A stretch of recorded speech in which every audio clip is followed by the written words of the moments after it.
ദക്ഷിണ കൊറിയയിലെ വിമാനാപകടത്തിൽ മരണസംഖ്യ 179 ഉയർന്നിരിക്കുന്നു. മുവാൻ വിമാനത്താവളത്തിലായിരുന്നു അപകടമുണ്ടായത്. 181 പേരുമായി ആണ് വിമാനം തകർന്നു വീണത്. അങ്ങനെയെങ്കിൽ കണക്കുകൾ പ്രകാരം ഇപ്പോൾ രക്ഷപ്പെട്ടത് 3 പേർ മാത്രം എന്ന അനുമാനത്തിലേക്കാണ് എത്തേണ്ടി വരുന്ന 2 പേർ മാത്രമാണ് രക്ഷപ്പെട്ടത് എന്ന അനുമാനത്തിലേക്കാണ് എത്തേണ്ടി വരുന്നത്.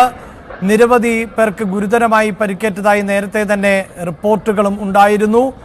ഇന്ന് രാവിലെ ബാങ്കോക്കിൽ നിന്ന് മുവാനിലേക്ക് പോവുകയായിരുന്ന ജെജു എയർവേസിന്റെ വിമാനം ആണ് അപകടത്തിൽപ്പെട്ടത്. ലാൻഡിങ്ങിനിടെയായിരുന്നു ഇത്തരത്തിൽ അപകടമുണ്ടായത്. മനു ഭരത്താണ് ചേരുന്നത്. മനു, 181 യാത്രക്കാർ എന്നുള്ളതായിരുന്നു വിവരം. അതിൽ 179 പേർ മരണപ്പെടുന്നു. അങ്ങനെയെങ്കിൽ ശേഷിക്കുന്നത് ഇനി 2 പേർ, അതായത് ഗുരുതരമായി പരിക്കേറ്റു എന്ന തരത്തിലൊക്കെയുള്ള റിപ്പോർട്ടുകൾ നേരത്തെ ഉണ്ടായിരുന്നു. അങ്ങനെ പരിക്കേറ്റവർ അടക്കം മരണപ്പെടുന്ന ഒരു സാഹചര്യമാണ് ഉണ്ടാകുന്നത്. 85 പേരുടെ മരണം നേരത്തെ ജെജു എയർവേസിന്റെ ഭാഗത്ത് തന്നെ ഒരു സ്ഥിരീകരണം എന്ന നിലയിൽ ഉണ്ടായിരുന്നു. എക്സിലൂടെ അവർ അത്തരത്തിൽ വിവരങ്ങൾ കുറിക്കുകയും ചെയ്തതാണ്. പക്ഷേ ഇപ്പോഴിതാ മരണസംഖ്യ 179 ഉയർന്നിരിക്കുന്നു എന്നുള്ളതാണ് അറിയാൻ സാധിക്കുന്നത്. ഔദ്യോഗികമായി ഇത് സംബന്ധിച്ച സ്ഥിരീകരണം ഇല്ല. എന്തായാലും അസർബൈജാനിലെ വിമാനാപകടത്തിന് തൊട്ടു പിന്നാലെ ആണ് ഇത്തരത്തിൽ ദക്ഷിണ കൊറിയയിലും ഒരു അപകടം ഉണ്ടായിട്ടുള്ളത്. എന്താണ് അപകട കാരണം എന്നതിൽ കൂടുതൽ വ്യക്തത കൈവരേണ്ടതുണ്ട്. ഇപ്പോൾ മനു ഭരത് ആണ് ചേരുന്നത് വിശദാംശങ്ങളുമായി. മനു, നേരത്തെ നമ്മൾ റിപ്പോർട്ട് ചെയ്യുമ്പോൾ തന്നെ മരണസംഖ്യ ഉയർന്നേക്കുമെന്ന ആശങ്ക സൂചിപ്പിച്ചിരുന്നു. ഈ മരണവുമായി ബന്ധപ്പെട്ടൊരു സ്ഥിരീകരണമുണ്ടോ? എന്താണ് മറ്റു വിവരങ്ങൾ? 85 പേർ മരിച്ചു എന്നാണ് ഔദ്യോഗിക സ്ഥിരീകരണം വന്നത്. പക്ഷെ അവിടെ നിന്ന് ലഭിക്കുന്ന റിപ്പോർട്ടുകൾ അനുസരിച്ച് മരണസംഖ്യ 179, 2 പേരെ മാത്രമേ രക്ഷിക്കാൻ കഴിഞ്ഞുള്ളൂ എന്ന വിവരങ്ങൾ പുറത്തു വരുന്നു. ഇതിന് അല്പം സമയത്തിനകം ഔദ്യോഗിക സ്ഥിരീകരണം ഉണ്ടാകും എന്നതാണ്. അത് ആശങ്കപ്പെടുന്ന തരത്തിലേക്ക് തന്നെ കാര്യങ്ങളെ കൊണ്ടെത്തിച്ചു എന്നാണ് ഇപ്പോൾ മനസ്സിലാകുന്നത്. ഈ വിമാനം ഇടിച്ച് തകർന്നതിനെ തുടർന്ന് വിമാനത്തിന്റെ ഏറ്റവും പുറകുവശത്തുള്ള 3 പേരെയാണ് ആദ്യഘട്ടത്തിൽ എടുക്കാൻ കഴിഞ്ഞത്. അതിൽ 2 പേർ രക്ഷിക്കാൻ കഴിഞ്ഞിരിക്കുന്നു. അവർ 2 പേരുടെ ജീവൻ രക്ഷപ്പെടുത്താൻ കഴിഞ്ഞിരിക്കുന്നു എന്നത് ഒഴിച്ചു നിർത്തിയാൽ വളരെ അധികം വേദനിപ്പിക്കുന്ന ഒരു വിവരമാണ് ദക്ഷിണ കൊറിയയിൽ നിന്ന് വരുന്നത്. ഫ്ലൈറ്റ് 7C2216 ബാങ്കോക്കിൽ നിന്ന് മുവാൻ വിമാനത്താവളത്തിലേക്ക്, ഇന്റർനാഷണൽ എയർപോർട്ടിലേക്ക് പറന്ന ഫ്ലൈറ്റ് വലിയ ദുരന്തമാണ് കൊറിയയിൽ സമ്മാനിച്ചിരിക്കുന്നത്. 181 യാത്രക്കാർ 181 പേർ വിമാനത്തിലുണ്ടായിരുന്നു. അതിൽ 175 പേർ യാത്രക്കാരായിരുന്നു. 6 പേർ ക്രൂ അംഗങ്ങളായിരുന്നു. ഈ ബോയിങ് 737-800 വിമാനത്തിന്റെ ലാൻഡിംഗ് ഗിയറിൽ സാങ്കേതിക പ്രശ്നങ്ങളുണ്ടായി.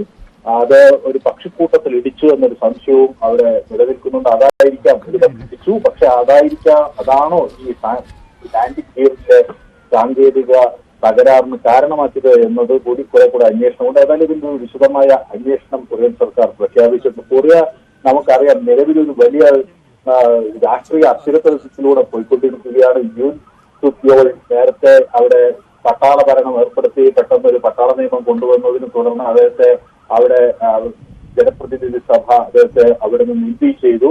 തുടർന്ന് ഹാൻ ഡക് സൂവിനെയും ഏൽപ്പിച്ചു. പക്ഷെ കഴിഞ്ഞ ദിവസം അതും അദ്ദേഹത്തെയും ഇംപീച്ച് ചെയ്യുന്ന ഒരു നടപടി വെള്ളിയാഴ്ച ഉണ്ടായി. തുടർന്നാണ് ഇപ്പോൾ ചോയ് സാങ് മോക്ക് അവിടെ താൽക്കാലിക പ്രസിഡന്റ് എന്ന നിലത്തിൽ, ഇടക്കാല പ്രസിഡന്റ് എന്ന നിലത്തിൽ അധികാരം ഏറ്റെടുക്കുന്നത്. ഏതായാലും അദ്ദേഹത്തിന്റെ ഓഫീസ് അടിയന്തരമായ ഒരു യോഗം വിളിച്ച് രക്ഷാപ്രവർത്തനങ്ങൾക്ക് നേതൃത്വം നൽകണമെന്നൊക്കെ ആവശ്യപ്പെട്ടിട്ടുണ്ടായിരുന്നെങ്കിലും മരണസംഖ്യ നിയന്ത്രിക്കാൻ കഴിയില്ല. സ്വാഭാവികമായും ഈ കറുത്ത പുക വീഴുന്നതും ശ്വാസതടസ്സം ആളുകൾക്ക്, യാത്രക്കാർക്ക് ഉണ്ടായിട്ടുണ്ടാകണം. ഒപ്പം ഈ അഗ്നിബാധയെ തുടർന്നുണ്ടായ പൊള്ളലുമൊക്കെ മരണത്തിന് കാരണമായി. ഈ ആഘാതം, ഇടിയുടെ ആഘാതം, ഇതൊക്കെ ഗുരുതരമായാണ് ആ വിമാനത്തിലുള്ള എല്ലാവർക്കും ആദ്യഘട്ടത്തിൽ തന്നെ അപകടത്തിൽ പരിക്കേറ്റ്. ആദ്യഘട്ടത്തിൽ തന്നെ 33 മൃതദേഹങ്ങൾ കണ്ടെത്താൻ കഴിഞ്ഞപ്പോൾ തന്നെ അതിന്റെ ആഘാതം വ്യക്തമായിരുന്നു. ആളുകളുടെ രക്ഷപ്പെടുത്താൻ കഴിയുമെന്ന പ്രതീക്ഷ വല്ലാതെ മങ്ങിയിരുന്നു. പക്ഷേ ഈ ഇത്രയും വലിയൊരു അപകടം എന്ന രീതിയിലേക്ക് ഇത് കാര്യങ്ങൾ നീങ്ങുമെന്ന കണക്കുകൂട്ടലുകളും ആദ്യഘട്ടത്തിൽ തന്നെ ഉണ്ടായിരുന്നു. ഏതായാലും ഇപ്പോൾ അനൌദ്യോഗികമായുള്ള വിവരങ്ങളനുസരിച്ച് 179 പേരും മരിച്ചു എന്നാണ് ഇപ്പോൾ മനസ്സിലാകുന്നത്. ഔദ്യോഗികമായി 85 പേരുടെ മരണം സ്ഥിരീകരിച്ചിട്ടുണ്ട്. ബാക്കി ഉള്ളതിനെ സംബന്ധിച്ചുള്ള ഔദ്യോഗിക വിവരങ്ങൾ ഉടൻ പുറത്തുവരും എന്നാണ് വ്യക്തമാക്കുന്നത്. ഏതായാലും ജിജോ എയർ ഫ്ലൈറ്റ് ഇത് തങ്ങളുടെ ഭാഗത്തുനിന്ന് വലിയ തെറ്റാണെന്ന് സമ്മതിക്കുന്നു, മാപ്പ് പറയുന്നു. ഇതിൽ ചെയ്യാൻ കഴിയുന്നതെല്ലാം ചെയ്യും എന്ന് അവർ പറയുന്നുണ്ട്. പക്ഷേ ഇനി എന്ത് ചെയ്യാൻ കഴിയുമെന്ന ചോദ്യം അവിടെ ബാക്കിയാവുകയാണ്. 32 അഗ്നിശമന യൂണിറ്റുകൾ ദ്രുതഗതിയിൽ തന്നെ ഈ വിമാനത്തിന് സമീപത്തേക്ക് കുതിച്ചെങ്കിലും രക്ഷാപ്രവർത്തനത്തിൽ ഈ തകർന്ന പുറകുവശത്ത് നിന്ന് രക്ഷപ്പെടുത്താൻ 3 പേരെ ആദ്യം പുറത്തെടുക്കാൻ കഴിഞ്ഞുള്ളൂ. അതിൽ 2 പേരെ മാത്രമേ രക്ഷിക്കാൻ കഴിഞ്ഞു. രാവിലെ 9:07 ഈ വിമാനം റൺവേയിലൂടെ തെന്നി നീങ്ങി മതിലിലേക്ക് ഇടിച്ച് കയറിയത്. അപ്പോ ഏതായാലും ഈ വിമാന കമ്പനി ക്ഷമാപണം നടത്തുന്നു, കഴിവിന്റെ പരമാവധി ചെയ്യുമെന്ന് വ്യക്തമാക്കുന്നു, ആശങ്ക ഉണ്ടാക്കിയതിൽ ആത്മാർത്ഥമായി ക്ഷമ ചോദിക്കുന്നു എന്നൊക്കെ പ്രതിനിധിയിൽ കുറിക്കുന്നു. പക്ഷേ അതിനൊക്കെ അപ്പുറത്തേക്ക് ഇവിടെ ഒരു രക്ഷാപ്രവർത്തനത്തിന് കാര്യമായി നമുക്ക് 2 പേരെ ഒഴിച്ചു നിർത്തിയാൽ വേറൊന്നും ചെയ്യാൻ കഴിഞ്ഞില്ല എന്ന് വ്യക്തമാകുന്നു. ഏതായാലും ചോഗ്സാംഗ്മോങ് പ്രദേശത്തെ ഒരു സ്പെഷ്യൽ ഡിസാസ്റ്റർ സോൺ എന്ന തരത്തിൽ പ്രഖ്യാപിച്ച് അവിടെ മറ്റെന്തൊക്കെ ചെയ്യാൻ കഴിയും, എന്തൊക്കെ സംവിധാനങ്ങൾ ഒരുക്കാൻ കഴിയും എന്നതിനെ കുറിച്ചൊക്കെ ഉള്ള തീരുമാനങ്ങളിലേക്ക് കടക്കുകയാണ്. എമർജൻസി റിലീഫ് മെഷേഴ്സ് ആരംഭിക്കുമെന്ന് വ്യക്തമാക്കുന്നു. Special administrative, physical, financial support സർക്കാരിന്റെ ഭാഗത്തുനിന്ന് വരേണ്ടത് ഭരണപരമായി സാമ്പത്തികമായൊക്കെയുള്ള സഹായങ്ങൾ നൽകാൻ, ഇത്രയും വലിയ ഒരു അപകടത്തെ അതിജീവിക്കാൻ, പ്രയാസങ്ങൾ ഒഴിവാക്കാൻ എന്തൊക്കെ ചെയ്യാൻ കഴിയും എന്നതിനെ കുറിച്ചൊക്കെയുള്ള പരിശോധനകൾക്കായി അതിന് ഒരു സ്പെഷ്യൽ ഡിസാസ്റ്റർ സോൺ ആയി ആക്ടിംഗ് പ്രസിഡന്റ് ചോയ് സാങ്മോങ് ഈ പ്രദേശത്തെ പ്രഖ്യാപിച്ചിരിക്കുന്നു.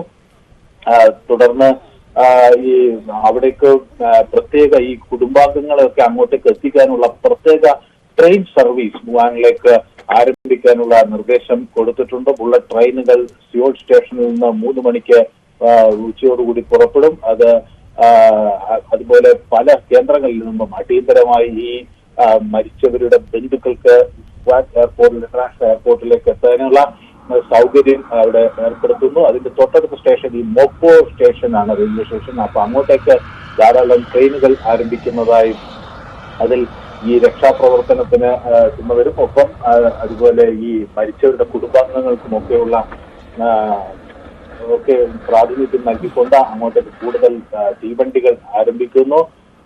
മാത്രവുമല്ല ചോയ് സാങ്മോങ് നേരിട്ട് തന്നെ ഈ അന്താരാഷ്ട്ര വിമാനത്താവളത്തിൽ എത്തി അവിടുത്തെ പ്രവർത്തനങ്ങൾ എങ്ങനെയാണ് പുരോഗമിക്കുന്നത് എന്ന് പരിശോധിക്കുകയും ചെയ്തു. പക്ഷെ ഇതിൽ ആകെ 2 പേരെ മാത്രമേ നമുക്ക് അവിടെ രക്ഷപ്പെട്ടുള്ളൂ എന്ന വിവരങ്ങൾ നൽകാൻ കഴിയുന്നുള്ളൂ. ഏതായാലും അദ്ദേഹത്തിന്റെ സർക്കാർ ഈ ദുഃഖാർത്തരായ കുടുംബങ്ങൾക്ക് എല്ലാവിധ പിന്തുണയും നൽകും എന്ന് പറയുകയും അവിടെ അതിന് ഈ central disaster and safety control measures ഹെഡ്ക്വാർട്ടേഴ്സിൽ ആക്ടിവേറ്റ് ചെയ്യുകയും ഒക്കെ തുടങ്ങിയിട്ടുണ്ട്. അപ്പൊ സ്വാഭാവികമായും ഇനി ഈ കുടുംബാംഗങ്ങളുടെ ദുഃഖത്തിൽ അവരെ ആശ്വസിപ്പിക്കുക, അവർക്ക് ആവശ്യമായ സഹായങ്ങൾ നൽകുക, അതിലേക്ക് ഈ രാജ്യം ശ്രദ്ധ തിരിക്കുകയാണ്. ദക്ഷിണ കൊറിയയിൽ വിമാനാപകടത്തിൽ 179 മരണസംഖ്യ ഉയർന്നിരിക്കുന്നു എന്നുള്ളതാണ് ഏറ്റവും പുതിയ വിവരം. ലാൻഡിങ്ങിനിടെ ആണ് അപകടമുണ്ടായിട്ടുള്ളത്. റൺവേയിൽ നിന്ന് തെന്നിമാറിയ വിമാനം പിന്നീട് മതിലിൽ ഇടിക്കുകയും നിമിഷങ്ങൾക്കകം തീഗോളമായി മാറുകയും ചെയ്യുന്നത് ദൃശ്യങ്ങളിൽ വ്യക്തമായും കാണാവുന്നതാണ്.